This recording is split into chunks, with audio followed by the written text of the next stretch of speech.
तो देखिए, अब से कुछ देर में पीएम मोदी अपने मंथली रेडियो प्रोग्राम मन की बात के 130वें एपिसोड में देश को संबोधित करेंगे। मन की बात भारत और विदेश में अपने नागरिकों से जुड़ने के लिए प्रधानमंत्री के खास प्लेटफॉर्म में से एक रहा है। पीएम मोदी कई राष्ट्रीय मुद्दों पर अपने विचार शेयर करते हैं, जमीनी स्तर की पहल पर जोर देते हैं और विकास और सामाजिक अभियानों में लोगों की भागीदारी को बढ़ावा देते हैं। ये इस साल का पहला एपिसोड भी है, साथ में गणतंत्र दिवस भी है और बजट भी आने वाला है और इसीलिए पीएम मोदी इससे जुड़ा कोई मुद्दा भी अपने मन की बात में जनता के साथ शेयर कर सकते हैं। और इससे पहले 28 दिसंबर को मन की बात का 129वां एपिसोड जारी किया गया था। युवा शक्ति द्वारा संचालित विकास ऑपरेशन सिंदूर और 2026 के संकल्पों पर यह केंद्रित रहा। पिछले साल के आखिरी मन की बात में पीएम मोदी ने अंतरिक्ष, खेल, विज्ञान और भारत की वैश्विक छाप का जिक्र किया था। भारत के लिए आम जनता और की भूमिका और आत्मनिर्भर भारत पर उनकी ओर से जोर दिया गया था। तो मन की बात का ब्रॉडकास्ट कहां होता है, आप ये भी जान लीजिए। आपको बता दें कि मन की बात को 22 भारतीय भाषा और 29 बोलियों के अलावा 11 विदेशी भाषाओं में भी ब्रॉडकास्ट किया जाता है। किन किन विदेशी भाषाओं में मन की बात को ब्रॉडकास्ट किया जाता है, ये भी जान लीजिए। इनमें फ्रेंच, चीनी, इंडोनेशियाई, तिब्बती, बर्मी, बलूची, अरबी, पश्तो, फारसी, दारी और स्वाहिली शामिल है। मन की बात की ब्रॉडकास्टिंग आकाशवाणी के 500 से अधिक ब्रॉडकास्टिंग सेंटर से की जाती है। पहले एपिसोड की टाइम लिमिट 14 मिनट थी। जून 2015 में इसे बढ़ाकर 30 मिनट कर दिया गया और 2026 में साल की आखिरी बार पीएम मोदी मन की बात उनकी ओर से यहां पर 2025 में आखिरी बार की गई थी। और साल की आखिरी बार में पीएम मोदी कौन कौन से मुद्दों पर बात कर सकते हैं और इसके लिए हमारे सहयोगी भी हमारे साथ में जुड़ेंगे। लेकिन मन की बात कार्यक्रम में पीएम मोदी देश की उपलब्धियों के बारे में भी बताते हैं। इसी के साथ में किस क्षेत्र में, किस जगत में भारत के किस व्यक्ति ने किस तरीके से उपलब्धि हासिल की है, इसका जिक्र भी मन की बात कार्यक्रम में यहां किया जाता है। और एक तरीके से एक माध्यम है जनता के साथ जुड़ने का, देश से जुड़ी हुई तमाम बातों को बताने का। कई बार प्रधानमंत्री कई प्रेरणादायक कहानियां भी सामने रखते हैं, कई ऐसी कहानियां सामने रखते हैं जिससे आपको प्रेरणा मिल सकती है, आपका आत्मविश्वास बढ़ सकता है। और पीएम मोदी ऐसे लोगों का भी जिक्र यहां पर करते हैं जिन्होंने कोई बड़ा कीर्तिमान स्थापित किया हो। गौरव मिश्रा सहयोगी हमारे साथ में जुड़ चुके हैं, हम उनका रुख करते हैं। गौरव, क्या कुछ जानकारी है? पीएम मोदी के मन की बात कार्यक्रम आज होने वाला है और 11 बजे वो संबोधित करेंगे, ब्रॉडकास्ट किया जाएगा मन की बात कार्यक्रम। क्या कुछ अहम मुद्दे हैं जो आज की मन की बात में हमें सुनने को मिल सकते हैं?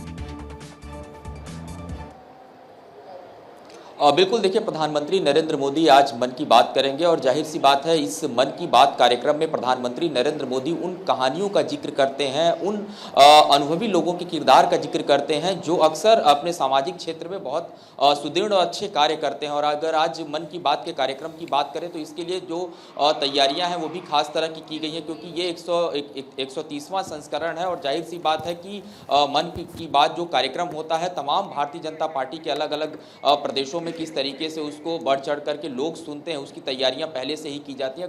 अगर आज मन की बात कार्यक्रम की बात करें, ऐसे समय में प्रधानमंत्री नरेंद्र मोदी मन की बात करने जा रहे हैं जब कुछ ही दिन बाद, खास करके अगर हम फरवरी की बात करें तो बजट सत्र की शुरुआत होनी है। आम जनता को बहुत उम्मीदें हैं बजट से। आम जनता के हित में क्या हो सकता है, क्या फैसले लिए जा सकते हैं, क्या राहत जैसी बात हो सकती है। जाहिर सी बात है आज मन की बात कार्यक्रम से आम जनता को वो उम्मीदें होंगी कि प्रधानमंत्री बजट के पूर्व कुछ ऐसी बात बोल दें जो कहीं ना कहीं आने वाले दिनों में आम जनता के लिए और लाभकारी सिद्ध हो। हालांकि जीएसटी में जिस तरीके से रिफॉर्म हुआ उसके बाद आम जनता के लिए और आम लोगों के लिए खास करके सबसे बड़ा राहत ये हुआ कि जो जीएसटी में रिफॉर्म हमने देखा उसमें कहीं ना कहीं जो महंगाई में थोड़ी सी कमी थी वो देखने को मिली। और दीपावली के आसपास में जिस तरीके से खरीदारी लोगों ने की, इसका सीधा संकेत था कि कहीं ना कहीं लोगों को एक बड़ी राहत जीएसटी के नए अवतार से हुआ है। दूसरी तरफ अगर बात करें, आज खुद भारतीय जनता पार्टी के जो राष्ट्रीय अध्यक्ष हैं नितिन नवीन, वो मथुरा वृंदावन के दौरे पर रहेंगे। इस दौरान वो प्रधानमंत्री नरेंद्र मोदी के मन की बात का जो कार्यक्रम होगा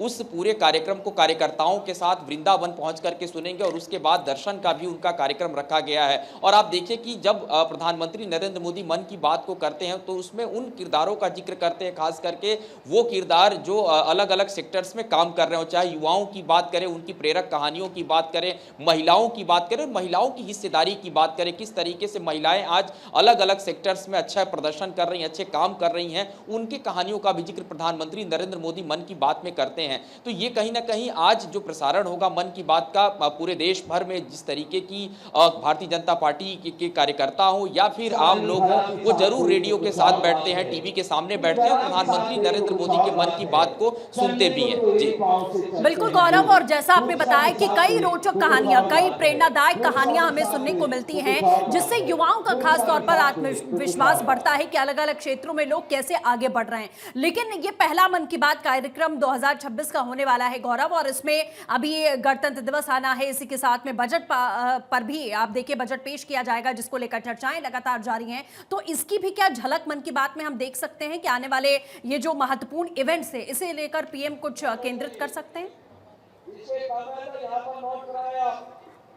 और बिल्कुल देखिए, जब हम गणतंत्र दिवस की बात कर रहे हैं तो जाहिर सी बात है कर्तव्य पथ से जो तस्वीरें पिछले 2 दिनों से लगातार हम देख रहे हैं और हर भारतीय का सीना गर्व से चौड़ा हो रहा है, क्योंकि इस बार जो कर्तव्य पथ पर गणतंत्र दिवस की तैयारियां हैं बहुत ही विशेष तरीके से की गई हैं और खास करके यूरोपीय देशों के जो मेहमान दिल्ली में पहुंचेंगे उनके स्वागत की तैयारियां भी उसी तरीके से की गई हैं। सबसे बड़ी बात यह है कि आज मन की बात जो कार्यक्रम होगा 2026 में पहला संस्करण है इस मन की बात का, तो सबसे बड़ी बात यह है कि जो गणतंत्र दिवस से जुड़ी कुछ रोचक तैयारियां हैं उसके बारे में भी प्रधानमंत्री नरेंद्र मोदी बता सकते हैं। दूसरी सबसे बड़ी बात है कि इस बार जो गणतंत्र दिवस की थीम रखी गई है, आप देखिए कि वंदे मातरम का कहीं ना कहीं हम जिक्र करते हैं, 150 वर्ष वंदे मातरम को पूरे हों और देश भर में इसको लेकर के कार्यक्रम आयोजित किए गए। खुद प्रधानमंत्री नरेंद्र मोदी ने इस पर अपना संबोधन भी दिया था सदन में। तो ये कहीं ना कहीं इस बार जो गणतंत्र दिवस है उससे जुड़ी कुछ भारत की उपलब्धियां उसके बारे में भी बताएंगे, उन वीर सैनिकों को भी याद करते नजर आएंगे। ऑपरेशन सिंदूर की अगर हम बात करें तो ऑपरेशन सिंदूर का भी जिक्र प्रधानमंत्री अपने मन की बात में